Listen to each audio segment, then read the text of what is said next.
Just waiting for Britt to join.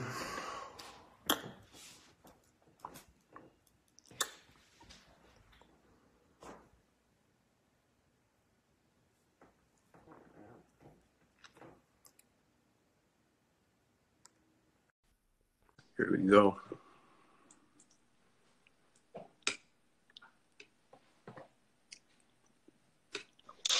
There we are. What's up, Britt? Not much, man. How you doing today? I'm doing good. How about yourself? Good, good. It's a new year. Yeah, new year. New year. New year, new you, or?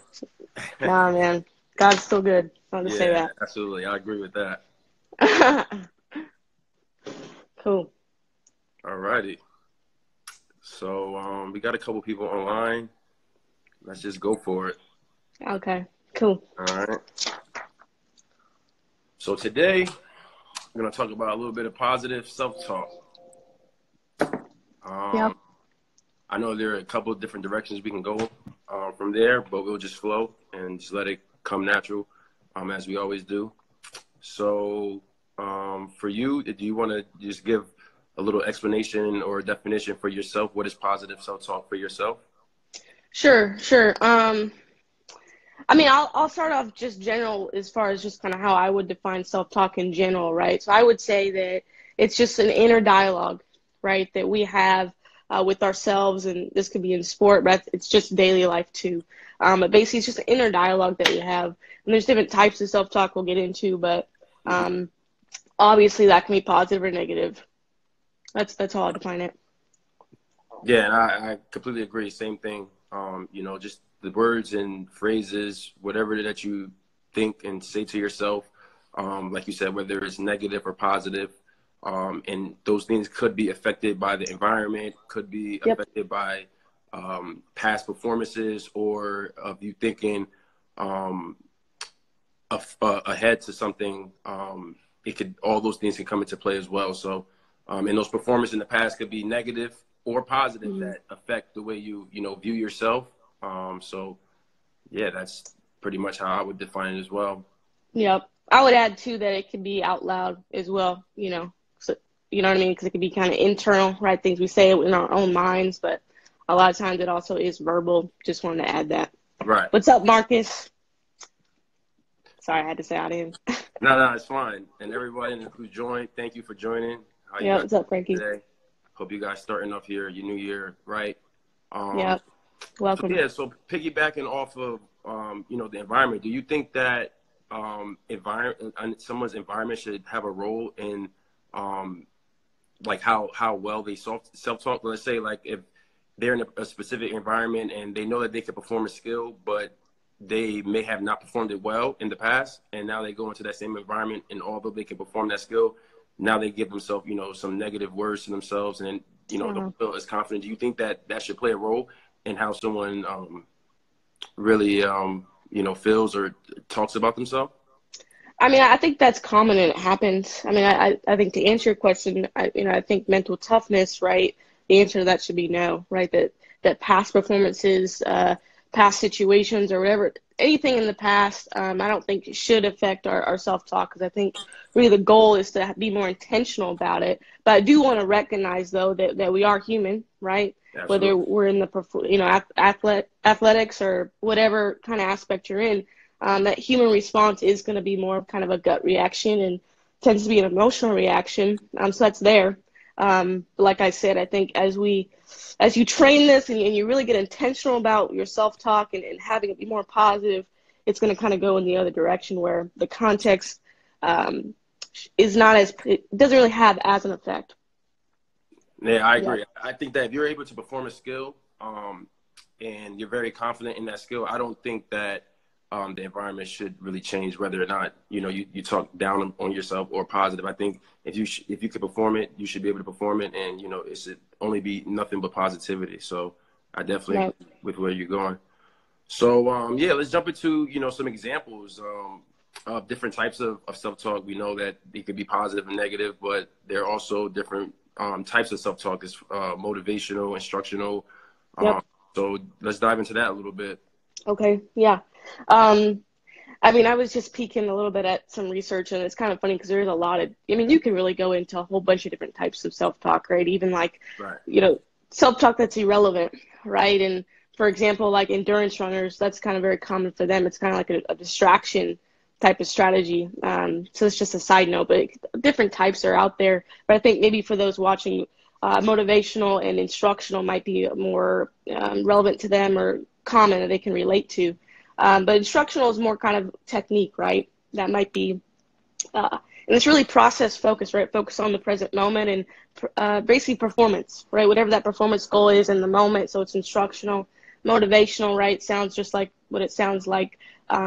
Really more about confidence and keeping yourself kind of focused as well in that way. Absolutely. Yeah. So I know we kind of like had a little discussion before we jumped on the live video, and we were kind of saying that for certain sports and certain instances, maybe instructional self-talk isn't helpful, or it could be. So let's talk about that a little bit in different scenarios when it would or would not be helpful. I know that all right, let's take basketball for example. Obviously, we both around basketball. If we talk about positive self-talk from the instructional side, we could say that, if you're a shooter, just shoot. Don't get caught up in the whole mechanical thing, era of everything. But at the same time, you have to have awareness, and I think it all comes down to being aware. So you being able to have that shooter's mentality, but at the same time, don't let anything really affect, the shot. But you're aware too of something that's going wrong.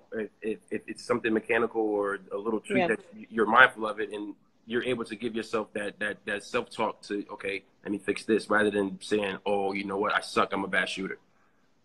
Right. No, I agree. And like we were saying earlier, I think, technical cues, things like that, kind of short phrases, I think are good. But I gave the example with you earlier, like in baseball, right? If you're in the batter's box, thinking about mechanics and technique is definitely not what you want to do. And I think with basketball, there's examples of that as well. But really, at the end of the day, right, when we're training, we're practicing, that's what we're doing, right? We're paying attention to technique and form and sharpening those things. But when we get on the court and it's time to go, it's time to compete, right? When you're in the batter's box, it's just time to hit the ball, right? It's just swing, right? You know what I mean? Just shoot. It makes you trust the training preparation you put in. I think that's what a lot of athletes may struggle with, is kind of when it is time to perform, they're still thinking, and that's not what you want when you're performing. You just want to perform. You just want to compete. So that's kind of my side note on that.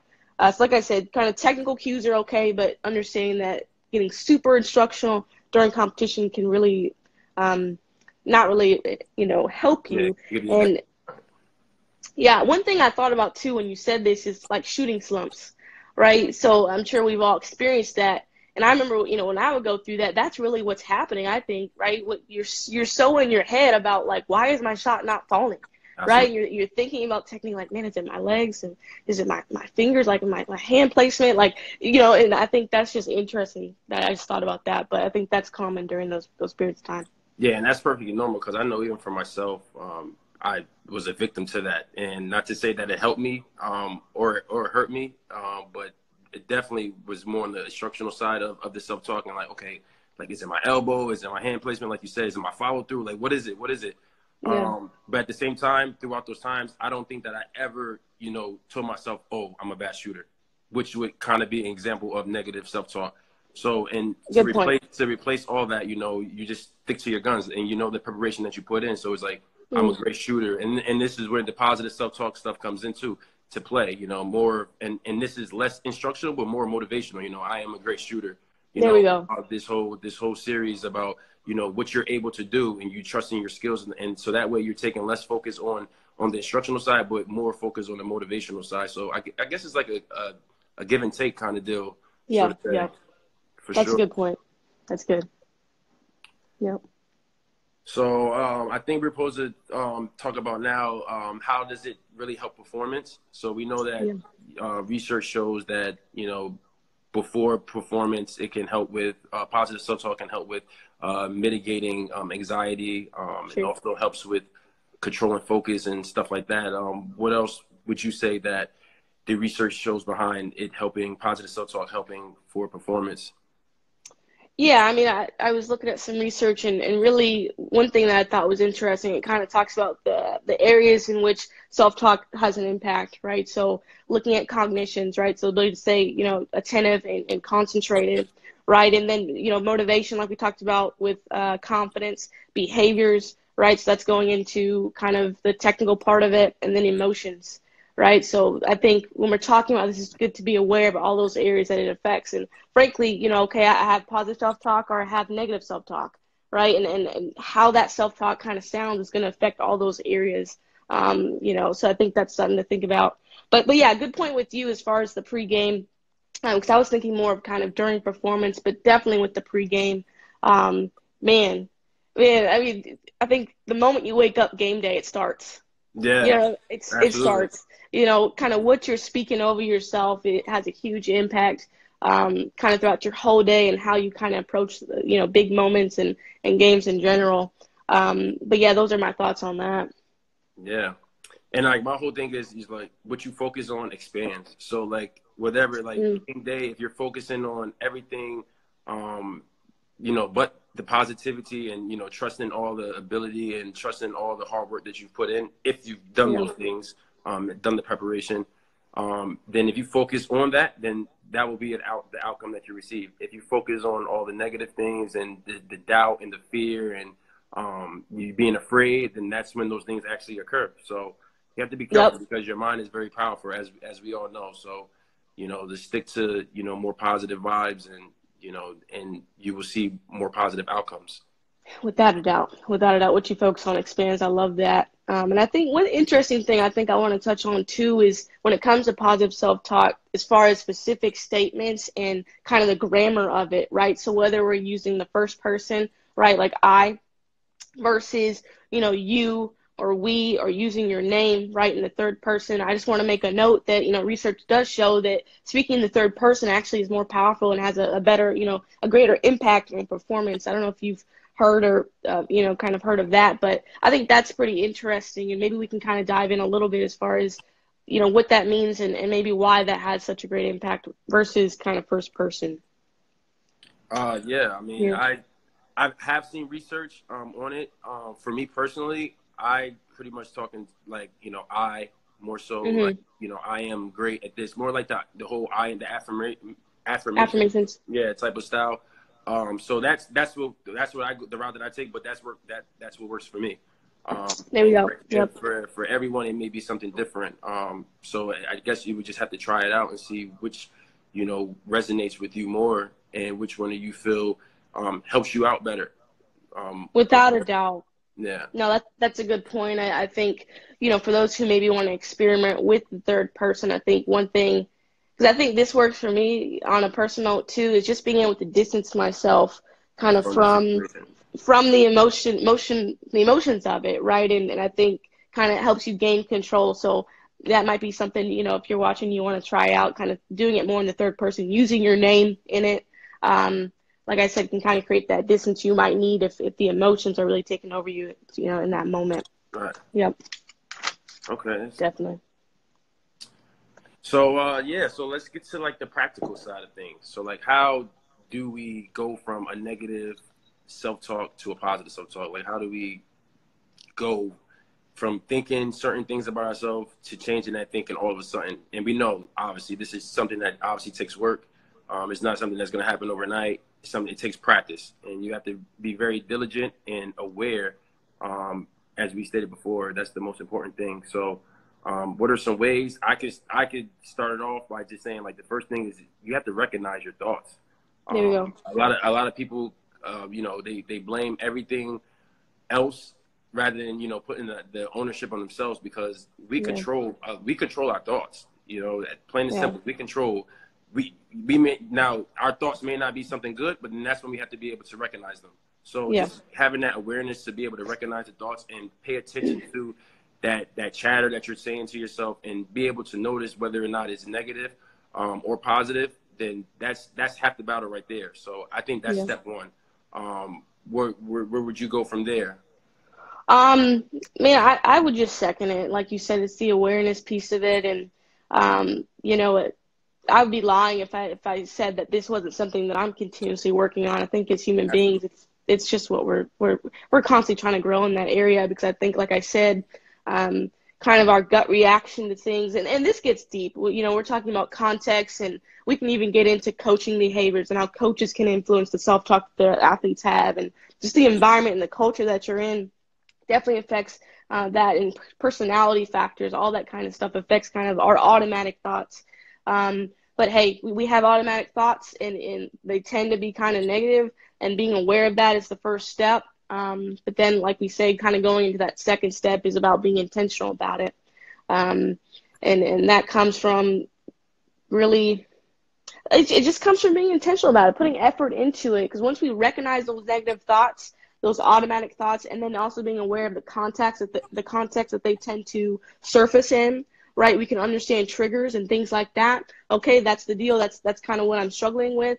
Now, how do I want to reframe those, right? Replacing them with positive statements, so that when those moments come and those triggers come, I have those go-to statements that I can use. And like we said, it takes practice, because it's hard, but if you're serious about it, you can do it. Yeah. And I mean, just having the awareness, I think, to being able to be aware and then be able to redirect the thoughts as well into right. A place where you need to take it. You know, just, you know, everyone knows, you know, negativity is nothing good that comes out of it. It just puts you in a bad state, bad mind. It messes up with your emotions. So, you know, just being able to recognize and then be able to redirect it. And then you can, different ways that you can redirect it. You know, it could be, some people, it could be like a word, you know, a positive word that puts them in that positive state of mind. Or it puts them in a situation where they see themselves doing something successful for whatever related task that they're doing.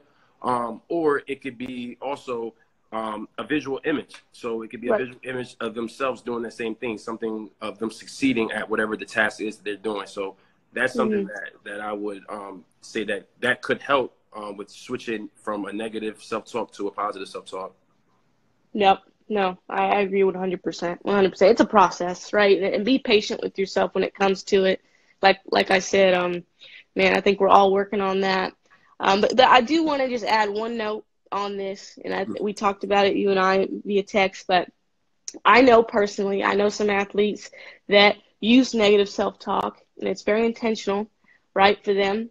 And they've claimed, you know, to have some benefits of that.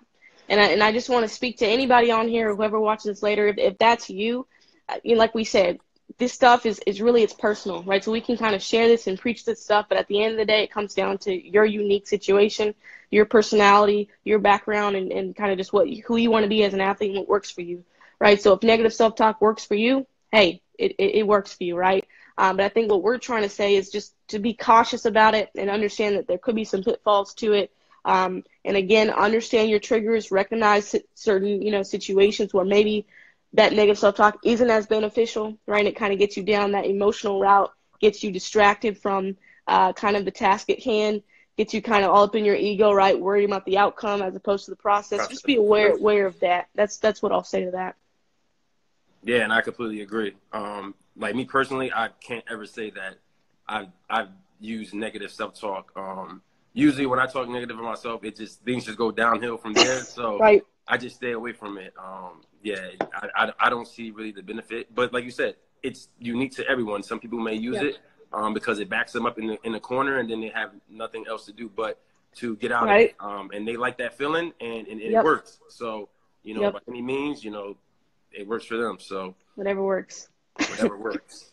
Whatever works. Definitely. But yeah, those were like some practical ways to go about it. Did you have any questions regarding the positive self-talk? I know I had a couple questions. They were like more general, but we can go off of some questions that you may have. If you have self-talk specific questions, you go first, because I don't have any. No, I'm saying is I don't have any self-talk specific questions. Okay, then let's just do it. I'll go first. Yeah. Okay, that's fine. All right, so we have a few. So number one, I had a question come in, and it's basically just tips on visualization. Just tips on, I guess, maybe that person is kind of new to it, or they just want some advice on it. I'll kind of give my 2 cents, and you can go. But I think if I could just say something real quick to that, I would just say make it as realistic as possible. I think a lot of times, I mean, I think the difference between visualization and imagery, right? If you're new to that, imagery is an image, right? And there's 5 senses to that. Visualization is kind of just what you see. So if you can kind of make that shift more to imagery, I think you're going to see benefits to that. And again, just including all 5 senses into that image you have, and it really it makes it more real for the brain. And the brain can't really tell between what's real and what's imagined. And that's why we have that benefit when we do that. Yeah, I would agree too. Just making sure that you include all your 5 senses. You know, the people only think that it's only, you know, the sight of them envisioning something, but it's also, you know, what would you smell in that particular moment? You know, how would the taste buds in your mouth taste? You know, it sounds like those things wouldn't really matter, but those real. Those little details, it makes it real. It makes it real. So just putting all those small details together that you wouldn't really necessarily think about, and putting them all into one, I think it really makes the whole situation a bit more realer, and it helps you, you know, visualize better. Right. And be patient too. Again, be patient with it. It actually is difficult for some people. For me, it definitely has been in the past. So if you can't visualize all 5 senses, start with 2, start with 3. Do what you can, but be patient, because it is kind of hard to create all of that at once sometimes. Right. Yeah. Yeah, I was going to say, you want me to jump on or do a question? All right. Yeah. So I have a question that says, what's the difference between having a positive mindset and suppressing emotions? Okay. I would say, so what's the difference between having a positive mindset and suppressing emotions? So I would say suppressing emotion is kind of like you're trying to act like they're not there. You're trying to get rid of them. And that's not really realistic, because we have to be aware that, you know, whether we have a negative mindset or positive mindset, it's there. We can't like get rid of it. The only thing that we can do is trying to shift from one to another or remain the same. So suppressing emotions is kind of like getting rid of them. The emotions, rather than a positive mindset, if we're talking about going from a negative to a positive mindset, would be something that we're just shifting how we feel, not how we feel, but we're just shifting our mindset towards a positive, more positive outlook. And I would say that having a positive mindset, that kind of sticks with you, but suppressing emotions, it would be something where you try to get rid of those feelings or emotions, but eventually they'll come back to you. That's what I think. That's just what it is. Yeah. I would say to that, I mean, I think of, you know, kind of what is mental toughness. And I think that really what it is being resilient in the face of adversity. And what is adversity? A lot of times it is battling with kind of our inner self, our inner thoughts, our inner emotions, and kind of what life has for us, whether that be life in general or sport specific. But I think that's what mental toughness is. In the face of those emotions, being able to, did we lose him? I think, are you still there? No, I'm here. I don't know what happened. Oh, okay. Okay, I'm here. There we go.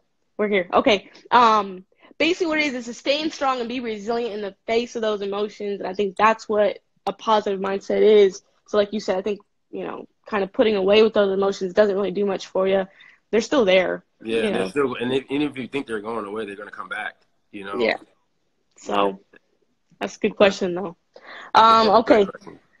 All right, so my last one here is how to put down trash talkers. So this is kind of, I don't know why I'm laughing. It's just a funny question to me, but so I'll answer first. So kind of the way that I've kind of unpacked this. First off, I'm not a big trash talker. I guess that's why it's funny to me. But really, we have to understand what trash talk is about. I think in a sport context, really, it's a mental strategy, right? It's a psychological strategy for some athletes. For some athletes, right? And that's my point. Listen here, right? So, you know, some people enjoy trash talk, right? And it's again part of their strategy. It's fun for them. It's part of the passion of the game, right? And actually, for some, it actually increases their confidence, right? If they can kind of dominate somebody verbally or psychologically, it's just like, you know, I'm the stuff, right? So if that's you, that's you. But from this question, it sounds like, you know, maybe that's not kind of what their situation is. So I would just say this.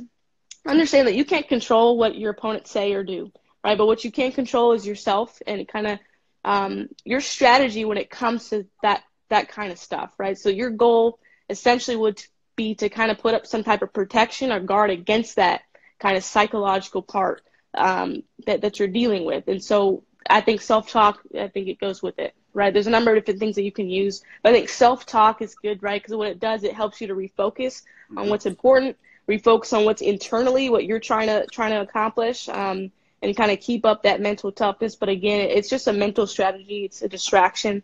If you fall into that, you're doing exactly what they want. So being able to go to something and self-talk is good to kind of keep you focused. That'd be my answer. Yeah, and I like that you went the positive self-talk route. For me, I would just say just let your game speak. That too. Usually, like when you just, whatever it is, you ball out. Eventually they'll stop talking. Like you let your game speak. You don't have to do any talking, and it'll speak. See, for me, like I can do both, and I can trash talk back, which is probably not a good thing because sometimes I probably take myself out my game by getting into the trash talk. But like you said, for some people, they live off that. It's like they have to talk. And I know everyone's played against somebody who they have to talk. They have to say something for them to get them going. So the best thing for you to do is don't even acknowledge it. And then they can get going into their own game, and then eventually they'll fade out, and you won't have to worry about it. Right, because they're feeding off your reaction anyway. Exactly. Sorry, I paused for a second.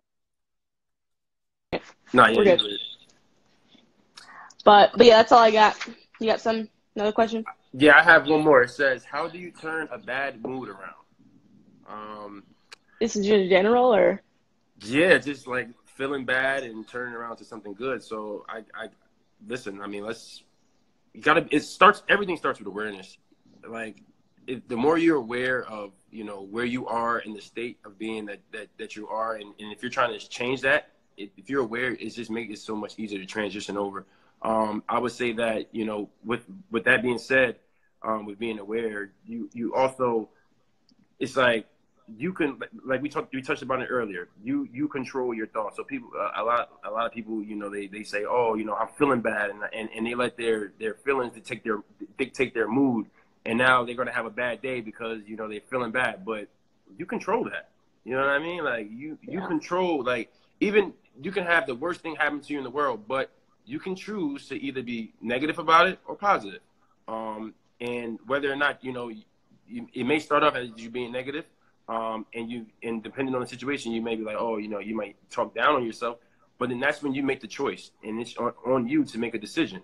Do I want to feel like this, or am I going to continue to feel like this, or I'm going to shift it and do something that's a little bit more helpful for me, and then may change the way my overall mood is. It may not change the feeling completely, but it definitely will help. So just being aware of that you're in a bad mood or a rut or whatever, and being able to, shift it towards something that a greater mood, because obviously if you're asking that question, you want to be in a better mood, a good mood. Right. So just be aware, just awareness is key. Be aware. Yeah. I would say two things.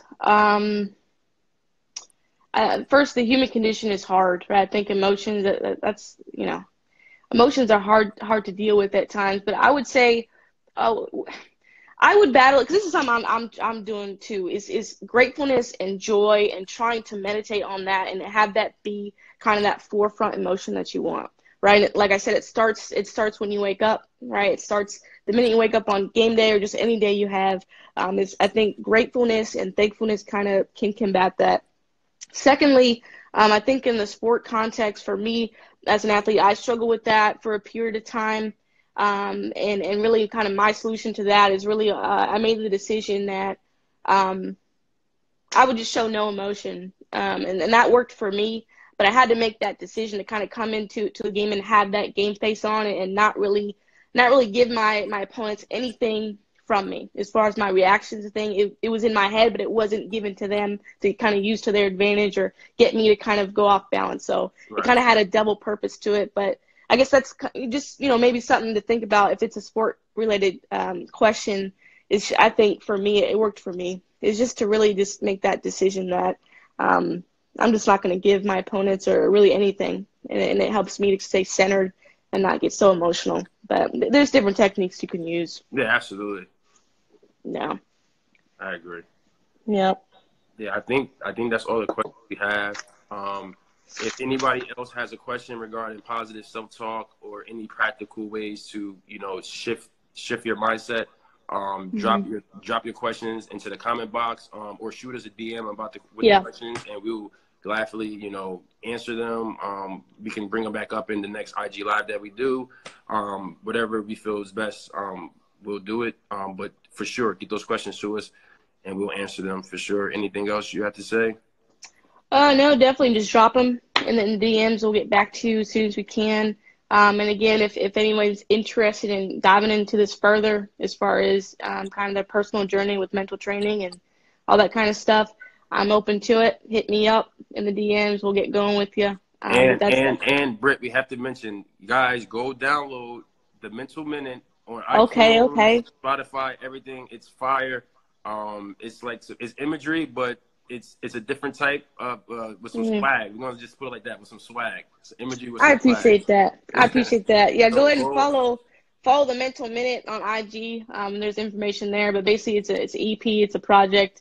Basically, it's a mental training project. Was totally different. Go ahead and check it out. Thanks. yeah, for sure. Check that out. Go download it, and just add it to your routine before you work out, whatever. It could definitely help you out. So go follow Britt, Heart and Soul Consulting, Mental Minute. Go follow her. Make sure you show her some love on her page. You guys can show me love as well. Any questions you have, definitely shoot them our way, and we'll get them answered. If you guys also have any other topics that you want us to discuss, for sure, throw them our way. We're looking to do this more often, so any way that we can be of value to you guys and help you guys out along your journey, and whether that's through athletics or just performance in general, or just your daily lives, just shoot them our way, and we'll be glad to answer your questions in any way possible. Exactly. We're here to serve you guys, so we appreciate the support. Everyone that came in and you know, hung out for a little bit with us, we appreciate it. Absolutely. Yep. All right then. All right. Well, you have a great day, and we'll get back to it the next time we hop on.